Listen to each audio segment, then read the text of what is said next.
Islam was always a religion of war. That's a powerful quote to start with. It is. It's from Abu Bakar al-Baghdadi, the self-proclaimed caliph of ISIS.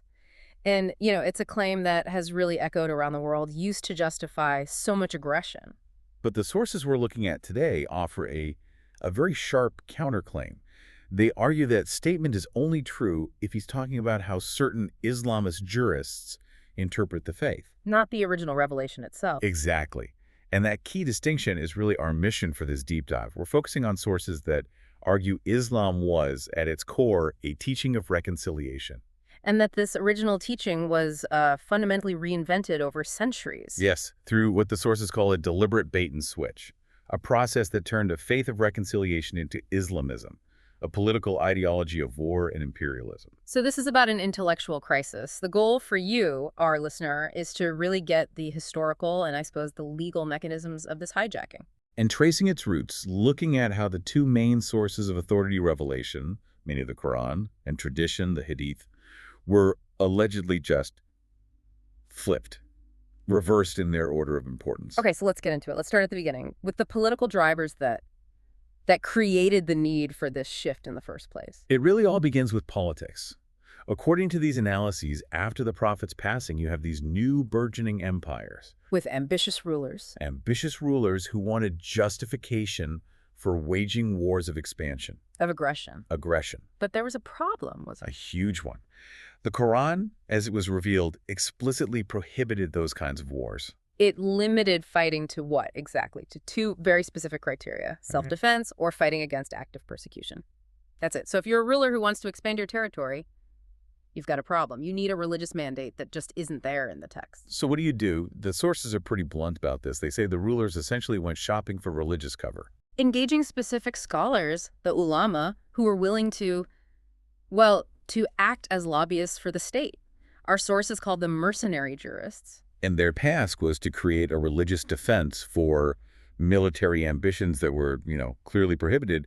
This required a really aggressive reinterpretation. A distortion, really. Yes, a distortion of the foundational message. The original revelation had to be sidelined to make way for a political narrative. And we have a specific, almost shocking example of this happening. It involves a verse in the Quran, Surah 21, verse 107. Which states very clearly that the Prophet Muhammad was sent only as a mercy to the worlds, a universal mercy. So how do you get around that? Well, to kind of erase that message of mercy, the jurists allegedly took an existing tradition, a hadith, and they planted a single word into it. One word. The word was sword. So the new manufactured tradition now claimed the Prophet was sent with the sword as a mercy to all the worlds. Exactly. It completely alters the Prophet's mission from a spiritual guide to a military conqueror. That one word provides the divine pretext for wars of aggression. And crucially, instead of later scholars rejecting this as a clear fabrication, They defended it. They championed it. And by doing that, they gave rulers the political cover they needed to frame their conquests as a holy struggle. the classic Dar al-Islam versus the Dar al-harb, the realm of Islam versus the realm of war. Establishing a religious basis for what could now be a perpetual conflict. So they had the political motive, they had an initial justification. But to make this change permanent, they needed more systematic tools, right? They had to change the very foundation of authority. That's the next major step. It was about elevating tradition, the hadith, to the same level as revelation. Which is a massive move because our sources point out the Prophet himself had actually prohibited the recording of his sayings during his lifetime. He did, and the reason was precisely to ensure that his own teachings would never be confused with the divine texts of the Quran. But that prohibition was just ignored. Completely. Over the following centuries, the hadith were collected, they were standardized, and then they were treated first as a kind of revelation themselves, and then as a source of legislation that could even override the Quran. And the sources we're looking at define this as shirk. Yes, which is a very strong term. It usually means polytheism, but here it means the sin of treating human books of tradition as having more authority than the singular book of Allah. Okay, so that explains how they shifted which texts mattered. But what about the verses in the Quran itself, the ones that still preached peace and directly contradicted this new militant view? Well, for that they used the most aggressive legal tool in their entire toolkit, the doctrine of abrogation, or nask. Nask. So what's the premise here? The premise is that a later revealed verse could cancel out an earlier one. And since the Prophet's later years in Medina involved more military conflict, those verses were considered later and could therefore be used to cancel the earlier, more peaceful Meccan verses. precisely. It was a kind of chronological trump card. And it was used to argue that hundreds of peaceful verses, some sources say over 120, others say over 200, were all canceled. Canceled by one single verse. By what became known as the verse of the sword, which is usually a reference to passages like Quran 9.5 or 9.29. And classical scholars, figures like al-Shafi'i, they really championed this idea. They did, and it was a complete game changer. It allowed jurists to formulate a new concept that war should be waged on non-believers simply for their disbelief, not for defense, but for offense. It's important to note, though, as our sources do, that many modern and reformist scholars reject this idea of abrogation entirely. Oh, completely. They argue it. It compromises the integrity of the Quran, which claims to be a perfect, complete book. Yeah. But historically, it was too late. The militant interpretation had already been codified into law. And the direct result of this was the total militarization of the concept of jihad. It shifted from jihad al-difa, which is a legitimate defensive struggle, to jihad al-talab, offensive conquest. mandatory offensive conquest.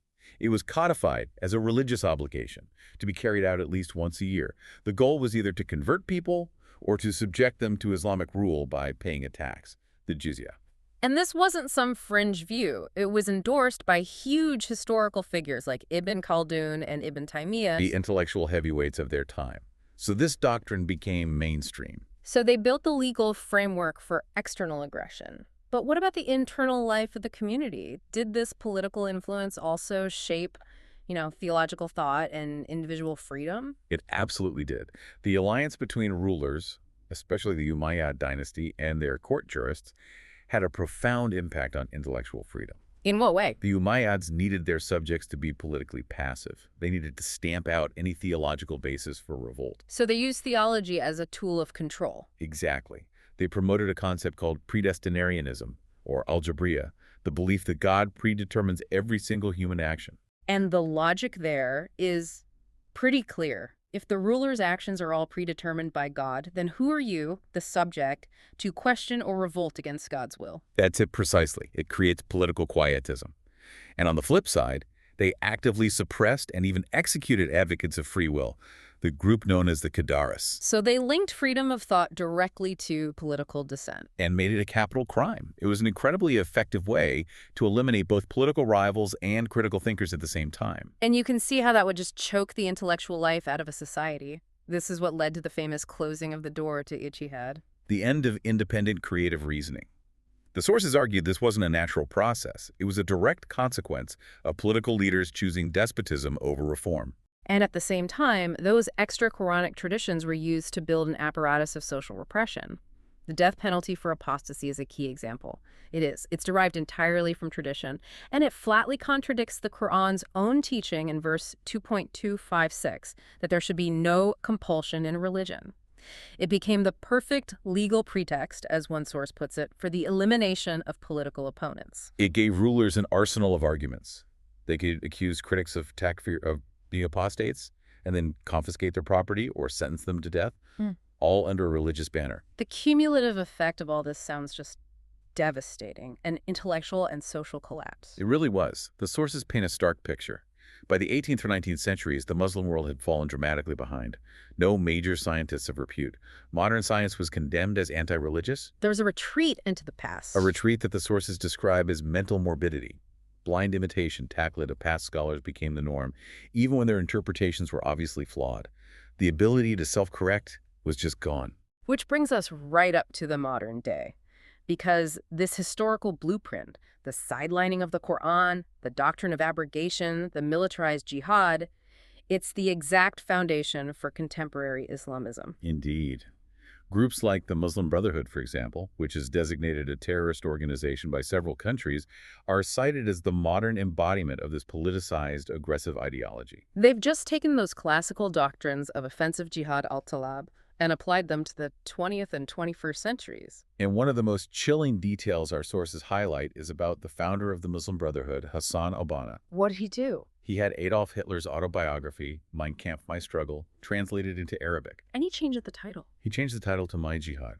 That single act just shows the ideological fusion between that politically manufactured, aggressive idea of jihad and modern expansionist extremism. And we see this carried forward by figures like Yusuf al-Qaradawi, the late spiritual leader of the Brotherhood. Al-Qaradawi went even further.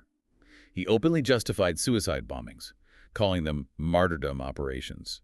He promoted this militant concept of jihad and fighting, or quittal. It shows how these old doctrines are still being used today. So if the core problem is this corrupted legal foundation, what's the solution proposed by the reformist voices in these sources? The solution has to be just as fundamental as the problem. It requires a radical revision of the entire foundation of Islamic jurisprudence, the fiqh and usul al-fiqh. It means putting the Quran back in its rightful place. As the supreme arbiter of truth, above the Sunnah, above all human interpretations, absolutely. The methodological rule has to be, if a tradition, a hadith, contradicts the clear ethical message of the Quran, it has to be rejected as a fabrication. Regardless of its chain of transmission, the content has to be judged against the divine text. Not the other way around. It's a complete reversal of the process that created this crisis in the first place. So the goal is to reclaim that original non-coercive message. It is.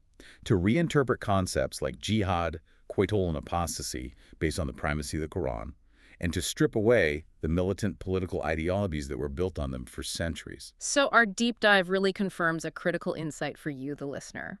The shift from a doctrine of reconciliation to one of aggression wasn't an accident. Not at all. It was a sophisticated, centuries-long project of political and legal engineering. And it was achieved by subordinating divine revelation to human traditions and self-serving legal tools like mask. And this entire process, this intellectual hijacking, it raises a much broader question that goes beyond what we've talked about. It does. Given how powerful the inertia of human tradition is, and how easily it can be weaponized by political power, it leaves a question for you. How do you distinguish, in any context, between a sacred text meant for spiritual guidance and the fallible human rules built around it for political gain? That's a challenge that every generation in every tradition really has to face for itself.